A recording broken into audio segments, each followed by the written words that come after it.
Hey, Oh, there. how are you doing today? I'm good. Don't see no clips and stuff in here, though. Huh? You want me to look I said, all I the see all the clips and stuff. look? I'm trying to figure out where's your I poster see that I gave you. bedroom since Hold on, we had a breakup just now. Hello? here. Yeah, See you my froze on grandson's me. bedroom. Hello? I'm here. Perry, I'm here. I Okay, hear you. you're freezing on me. All right. How are you? Can you hear me okay now? I hear you good. Okay. All right. I guess it's 7 o'clock. We're about ready to start. I know you're a busy man. No problem. Okay. I hope this is not me. Oh, here we go. Here we go. Here we go. All right. All right. Okay. All right. You ready? Yeah, How's your day been? it's been a long one. Hey, I saw your interview with the state. At least I read most of it anyway. All right. Well, it's all Well, true. huh? I said it's all true. Yes, sir. And I think it's something that the community needed to see. I mean, that's when I announced this hadn't happened. You know, we planned this about what, 2 weeks ago. Right. And you know, one of the things I was telling my wife, I said, every time I have something with Sheriff Lott, something in the world happens that is so drastic, but it happens all the time anyway. But I've always known you to be a great person to deal with. And, you know, I can call you and talk to you about pretty much anything. I guess I'm gonna go ahead and get started. Of course, my name is Perry Bradley with Building Better Communities, and I'm here today with our exclusive one-on-one with Sheriff Lott. We weren't gonna start like this, but my first question that I've gotten from so many different people after watching the George Floyd video from Minneapolis, how did it make you feel? Well, as a law enforcement officer, it made it sick to my stomach, and that's not representative of what we do as a law enforcement. And he crossed the line.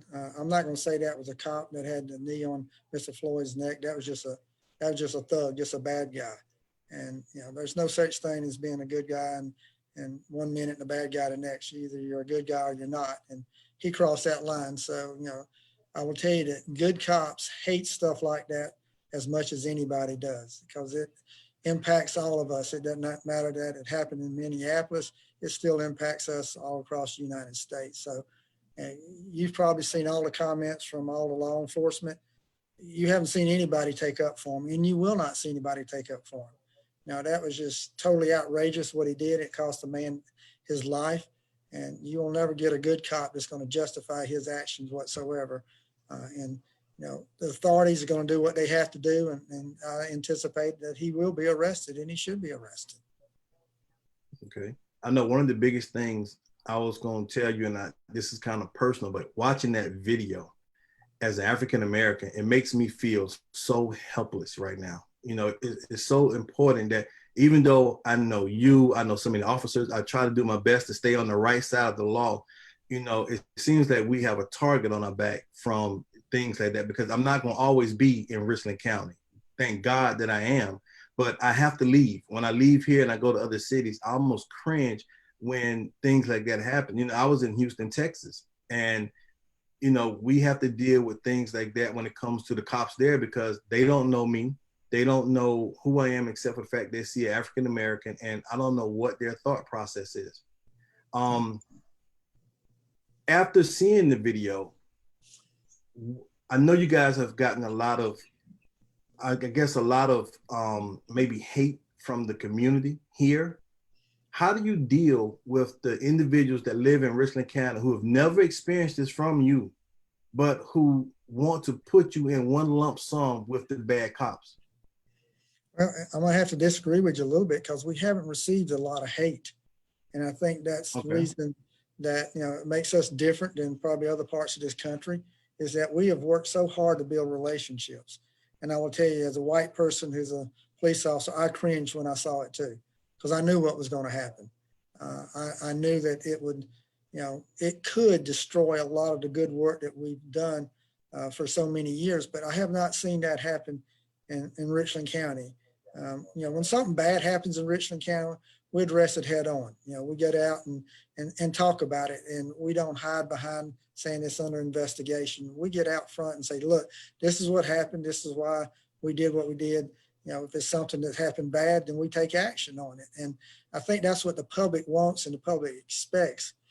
When you don't get out the truth on what happened, then people are going to make stuff up, and then it's going to really blow up. And that didn't happen in this case because we had video. But it happens too much is that, law enforcement officials say, well, so-and-so got shot, but we can't discuss it because it's under investigation. I call bull on that. There's nothing that says that you can't discuss something that happened. And we've always tried to do that. And you can't build a relationship when a crisis is going on. You have got to develop that relationship a long time before that. And, and I'll tell people, this is not the first time BBC and us has done something with the Sheriff's Department. When BBC was created over 4 years ago, we partnered, and we've continued to partner on a lot of different programs to build a good relationship. And I think you see the fruits of that labor now, where you see unrest in other parts of our country. You don't see that in Richland County. Yeah, people are mad. People are upset. And that's everybody. That's not just the minority community. Everybody's upset about what they saw. There's nobody can justify what they saw that cop do as being right. And so you have anger from not only people of your color, but all of us feel that way. I feel anger over it too, because it wasn't the right thing to do. It was not necessary whatsoever to hold that man down that long with your knee on his neck. You already got him under control. There's 4 cops there. He's handcuffed behind his back. Why did you have to do that? That was so unnecessary. Yes, sir. And it's really comforting to hear you say that. And the reason for our interview today is now we're going to bring it back to Richland County, and we're going to discuss gun violence, which is, you champion that every time you go out. My first question for you is, police officers are only as good as the training their department provides them. What steps do you take to prepare Richland County Sheriff deputies to serve our communities? Well, we're constantly doing training, but I'm going to go back some. It starts at the top. If you have a chief or you have a sheriff that doesn't respect everybody and expect your deputies to do the right thing all the time, then you can't expect your officers to do it. So I have to set the tone. I have to set the philosophy. I have to set the model on how we're going to be. And we've done that for, since I've been sheriff, and even before I was sheriff. That's just the way I am. I believe everybody should be treated equally and fairly. If you arrest a bad guy, fine, you have to arrest a bad guy, but that doesn't mean that you abuse them. And so that filters down, but then you have to have constant training. We train our deputies all the time. They just don't go through training one time and cultural diversity training or verbal judo or, de-escalation training one time. We do it constantly. We're constantly reinforcing it. And probably one of the best things that ever happened in law enforcement is cameras. Cameras in the car, cameras on our deputies, cameras that every citizen has. They help us police the police by taking videos. And we welcome that, because if you're doing the right thing, you don't have anything to hide. And so not only do we film everything that we do, but it's monitored. Our supervisors look at it, our training division looks at it, internal affairs looks at it. So we're able to see if we've got an officer that's doing the wrong thing. And I tell our deputies all the time, you do not get paid to be rude.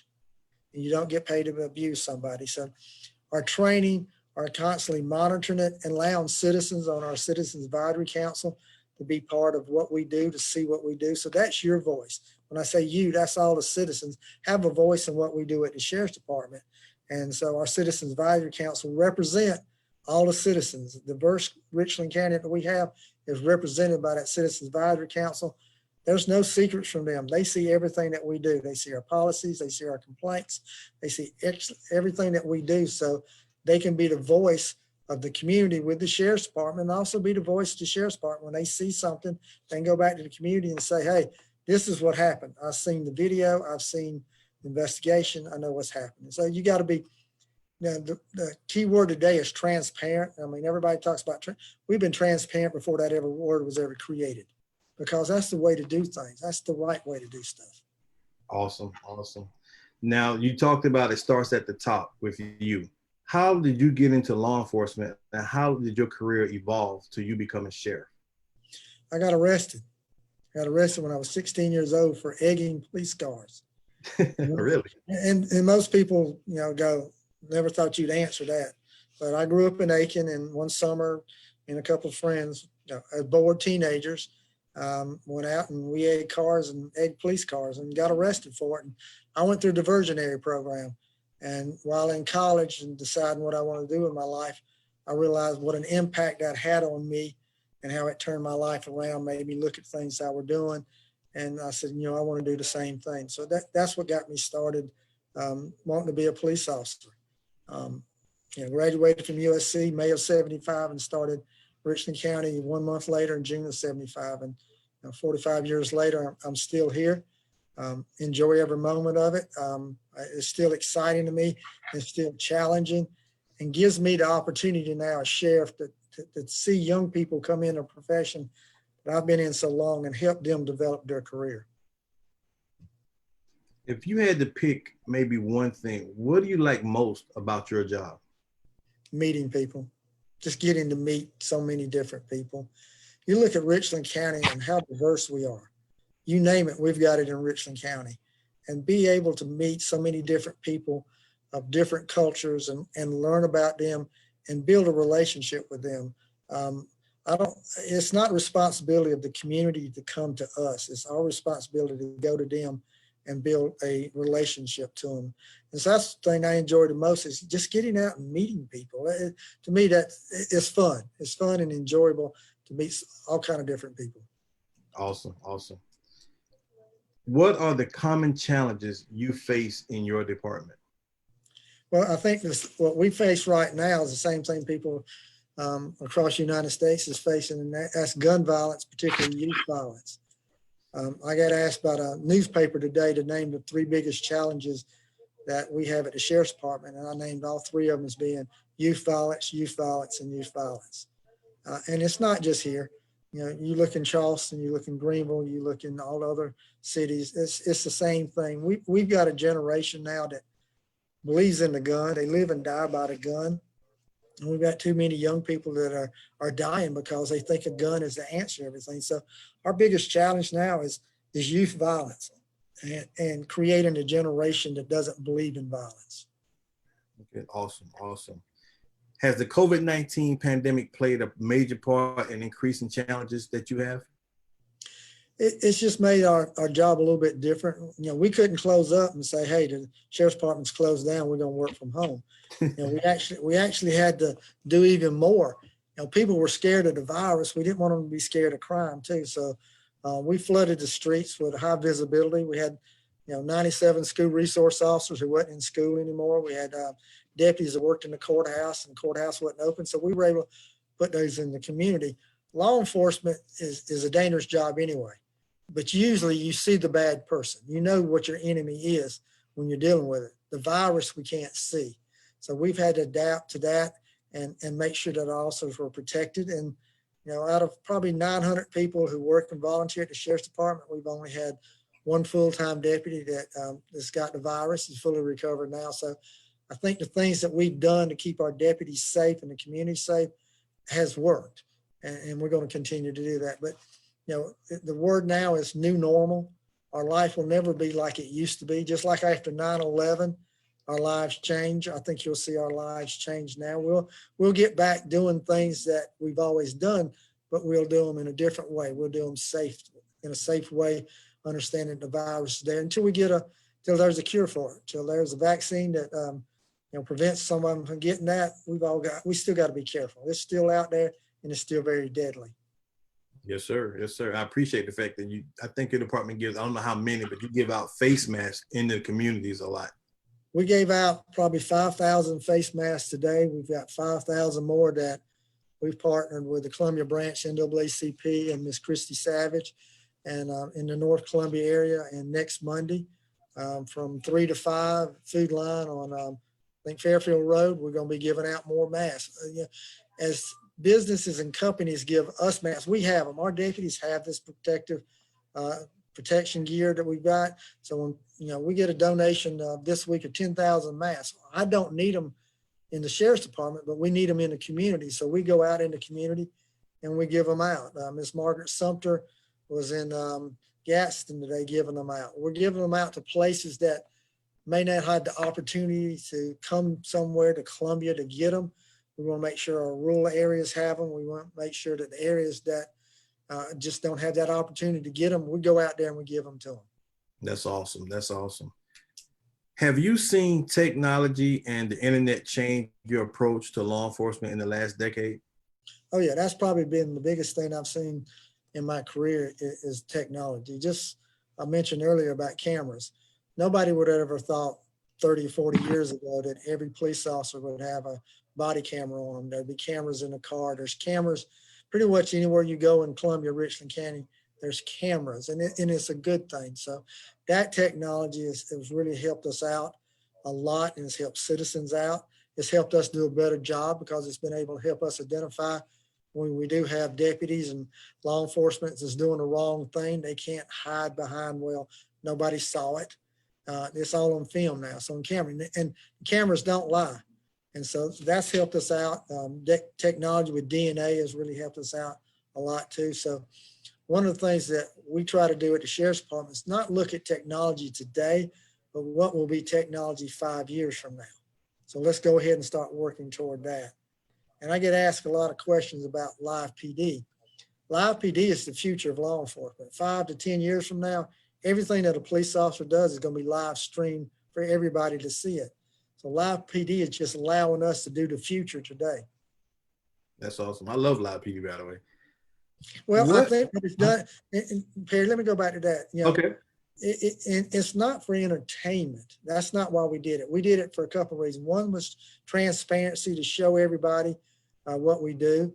It's about building relationships. You know, 450,000 people live in Richland County. We cannot go out and personally meet every one of them. Look at the 1,000 we've met through the TV, through that TV show, who now say, oh, I know a Danny Brown, I know a Garrow Brown, that's my deputy. They've been able to meet our deputies through that TV and be able to build relationships. And that's what it's all about, is building relationships. So that was my motivation to for us to be on Live PD, was the transparency, but also to build relationships. And that is one of the biggest things. I know a lot of events you have, even you helped my wife one time, but Live PD actually gives them opportunity to really get out there and branch out to the communities. And that's one of the biggest things I've seen. Yeah, and we never thought about it. A benefit would be the fact that we could go out. Okay, we went out to Blue Cross Blue Shield. We did a United Way fundraiser, and they had people come and pay to come in and get lunch, but also meet Live PD deputies and get an autograph and a picture made. And the line was just tremendous. Yeah. So they were meeting our deputies, but they were raising money for a good cause. Oh, yeah. And probably there's not a weekend that went by before the virus hit that a deputy from Live PD wasn't auctioned off to do a ride-along. So we were raising money for churches, for schools, civic organizations. You know, there was so much money that went back to the community based on the Live PD deputies and the popularity of it. Yes, and the people that need to see that and know that. Right. What are some of the things that citizens can do to help law enforcement officers perform their duties in areas like ours? Tell us when they see stuff. And I'm going to go to the little 7-year-old Knowledge that was killed probably a month ago now. And if nothing should make people upset and mad as a 7-year-old, an innocent little boy playing a game in his house who gets shot. And, you know, the Columbia Police Department needs help in solving that crime. And people just haven't talked. And I can't understand why they're not coming to the police department and telling them more.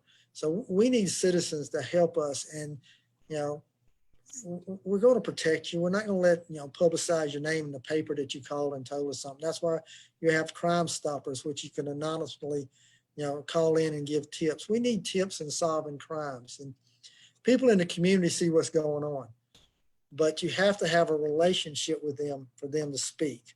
And that's why, you know, I think we've been successful in solving crime, is because we have built these relationships for all these years we've built it so people know they can pick up the phone and they can call us. You know, they can send me an email, they can send me a text message, they call me on the phone and say, hey, I don't want anybody to know that I've told you, but this is what I know, this is what I've seen. And that's what helps us solve crime. So it's got to be a partnership, but that partnership's got to start by building a relationship. Yes, sir. Yes, sir. Are there any great things about this area you would like to share with our listeners? Great things is the partnerships. We're working together. The fact that we're doing what we're doing tonight, this gives people opportunity to listen to me, hear me address concerns we got in the community, just like concerns I've got. I'm gonna give everybody my phone number to my office. So, if they have a question and don't feel comfortable asking it online, they can just always call. And it's 803-576-3021. And that's straight into my office. You don't have to go through a switchboard. That comes to my office. And I welcome people to call. So, I think one of the best things that makes Richland County stand out is the fact that we have built so many relationships for so many years. And we continue to do that. We're not just sitting back on relationships that we built 25 years ago or 20 years ago and say, hey, we did it. We're constantly building those relationships, reinforcing it, and building new relationships. We have a African community, not an African-American community, but an African community, from Nigeria and other countries in Africa that for 2 years now, we've been working with them. And we did a Zoom meeting with them this past Saturday. And one of the challenges I gave to them was send us more people, send us applicants. And from that meeting, we've had 2 young people that's now applied for the Sheriff's Department. So if there wasn't trust and relationships that we had, they would not have sent those young people to come here to come work for us. And so I think our relationships is what we're proud the most. Awesome. The media is always talking about assault rifles that are used in mass shootings. But we all know that what are you coming across at the types of firearms that Richland County is facing on a daily basis? We see some assault rifles. They're out there in our community, but just a pistol, just a normal handgun is probably the most gun that's used in our crimes. It's used in murders that we in drive-by shootings. But we do have rifles. We do have some assault rifles that are out there in our community. And again, this is something that community can help us on. They can report when they hear gunshots. We need those reports. Even if you don't know where that gunshot is coming from, if you hear it in your neighborhood or community, you can call us, let us know. We're going to respond.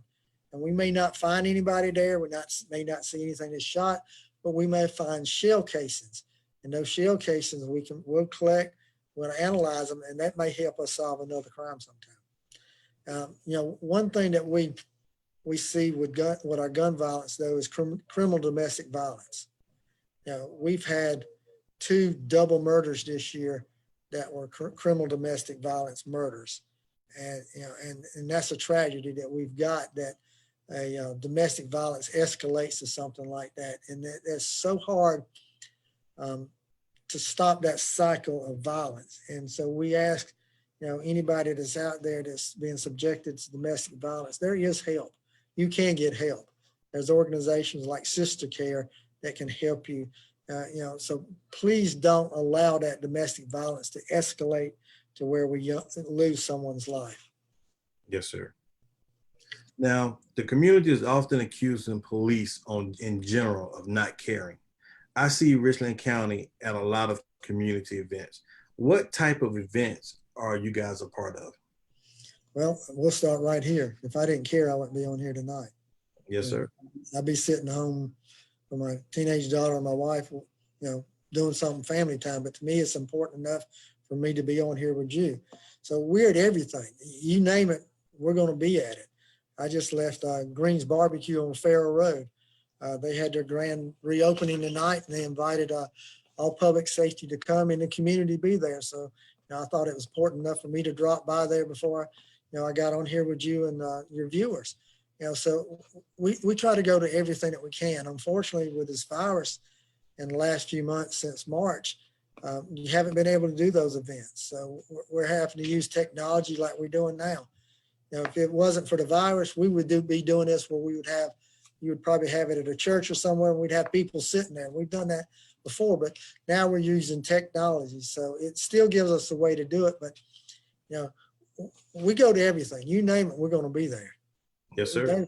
There's not anything that I can imagine that, that we're going to get turned down to go into unless it's a strip club or something that's operating illegally. We're not going to that. But any other event that the community has, then we're going to be there. Okay, awesome, awesome. What do you believe is the contributing cause to the gun violence in Richland County? A generation that has grown up thinking that a gun can solve their problem. And I tell young people and older people that a gun's going to get you one or two places, either in the cemetery or in prison. A gun is not an answer to anything, but we've got a generation that's grown up that's been bombarded with that, with music, with videos, with movies, but just a lack of education that is teaching them that that a gun is not an answer to anything. And so we have young people that just have guns, and so you disrespect me, I'm gonna shoot you, I'm gonna kill you. I'm gonna go right by your mama's house and I'm gonna shoot your mama's house up because you disrespect me. And I'm gonna go back to technology with social media. Social media now, is the way people get bullied. That's where threats are made over social media. And then that escalates to somebody having a confrontation or a drive-by shooting, and somebody ends up dead. So we've just got this generation that, that's 14 to 25 or 14 to 28 who believes that a gun is the answer to everything. And I think that really contributes to the gun violence that we've got going on in our community. But it's not just our community. I don't want people, the viewers, to think that it's just Richland County. You look around, it's happening all over. Bowman, they just had a big shooting where people killed in Bowman. Union County just had a big shooting this weekend. Myrtle Beach had it. So it's not just us in Richland County or the city of Columbia. This is a national problem, but I think that we're so much better off in a lot of these other places because the relationship that we have. It scares me to think that if we haven't built a foundation of this relationship over all these years, where we'd be at now. I'm afraid we'd have so many more shootings and killings and loss of people's life than what we really actually have. Okay, that's a strong comment. What are your goals for the future of Richland County Sheriff Department? I know a lot of people say, what's your 5-year, but I want to know where do you want to see your deputies, your department in the next, I guess, year, 2 years? Well, I want to see us continue to do what we're doing with our school resource officers, our youth services division. That's the educational part that all of us are involved in, not just those 2 units, but everybody at Sheriff's Department. We've got to educate these young people that a gun is not the answer. So, that we've got to continue to do that work, continue to reinforce what we're doing. Our diversionary programs, I think, are worth their weight in gold. They divert young people out of the criminal justice system, just like I did when I got arrested, breaking those police cars. I had to run a lot of wind sprints and I had to wash a lot of cars. That was, that turned me around, and the fact that it straightened me out. So I think we need to continue to do that. So I want to see these programs continue to grow and continue to work with this community. As our different minorities communities grow in Richland County, we want to continue doing that and continue building these relationships. So that's where I want to see 1 year, 5 years, 10 years from now. Okay, awesome. Now, you mind taking a few questions from the viewers, or? I'll go right ahead. Okay, well, I got one from Paul Palmer, I know, with Faith Coalition on Gun Violence. And he was asking about, you addressed on the CDV, but he's talking about gang violence. How is gang violence taking place in our area? Well, we've made a big impact on the gang violence. I can go back to 1999 when I first started talking about gangs, and people were, certain people were saying I was crazy, that I was making it up. But our teachers and people in our neighborhoods knew that we had it. And, we had a lot of denial. And unfortunately, it took some young people to get killed off of Two Notch Road for community to say, yeah, we got gang violence. And the community got involved in it. So I think between us and the community, we've been able to make an impact. Will we ever get rid of the gangs? No, we can't do that. We'll never be able to do that, but we can keep them from controlling a neighborhood or controlling a school. And we can do that, but it's got to be a team effort. It's not just the sheriff's department. It's got to be the community involved in it. And it's going to be twofold: education and enforcement. Those who just won't conform, those who just won't listen, those who won't change, then they have to be arrested. But the others that we can educate and educate them away from gangs, we need to do that. So it's education and enforcement. Okay, awesome, awesome. I have Sylvia from Moms. She was asking about violence interrupters. I guess those are people that you can put out in the streets. Or are you familiar with that? I'm not familiar with that. Not. Okay. That was said. She said that was something that she wanted to look up about. What was it? She said that the ones that cure violence has been put in place in other communities affected by gun violence.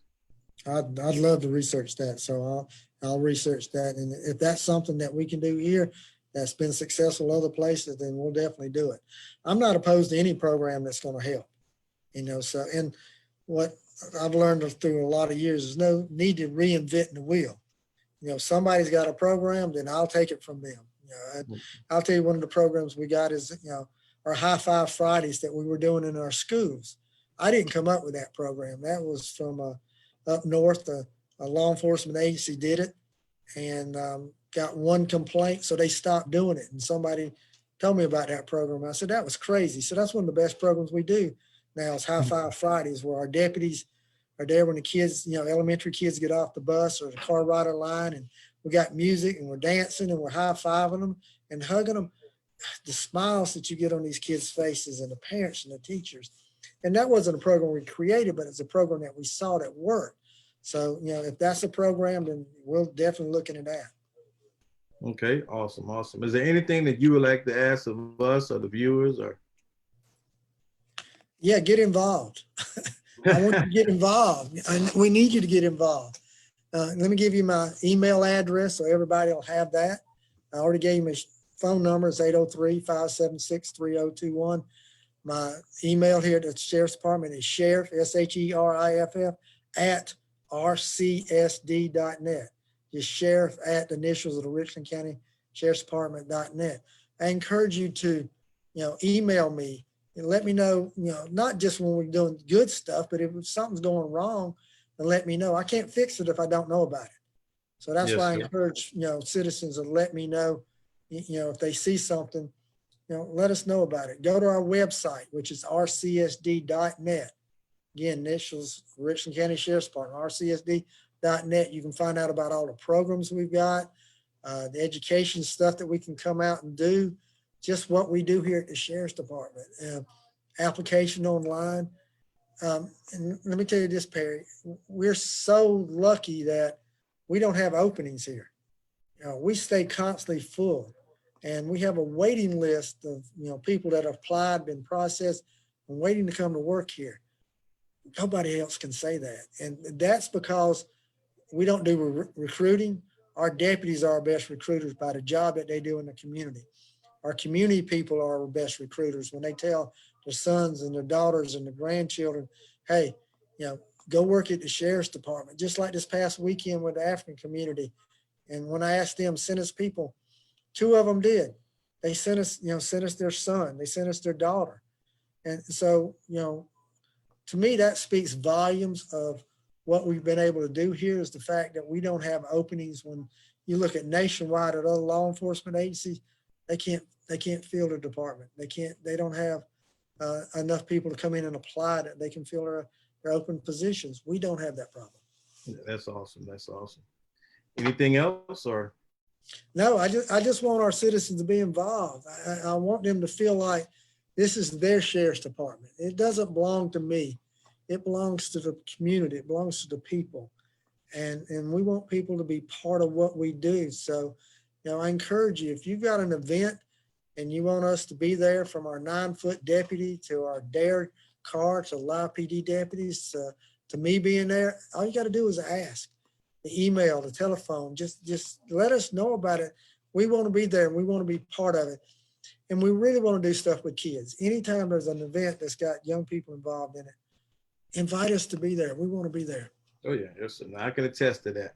Well, it's been 30 minutes, so I want to thank you for taking time out your busy schedule to do this. And if there's anything you need from us, just let me know. Well, I want you to continue partnering with us. Just this event tonight, I know you've got a lot of viewers that are out there that's watching this on Facebook. And, this is what it's all about is being able to address a problem. And what happened in Minneapolis, we need to talk about that. We need not to hide behind anything and say, okay, that happened somewhere else. It doesn't impact. It does.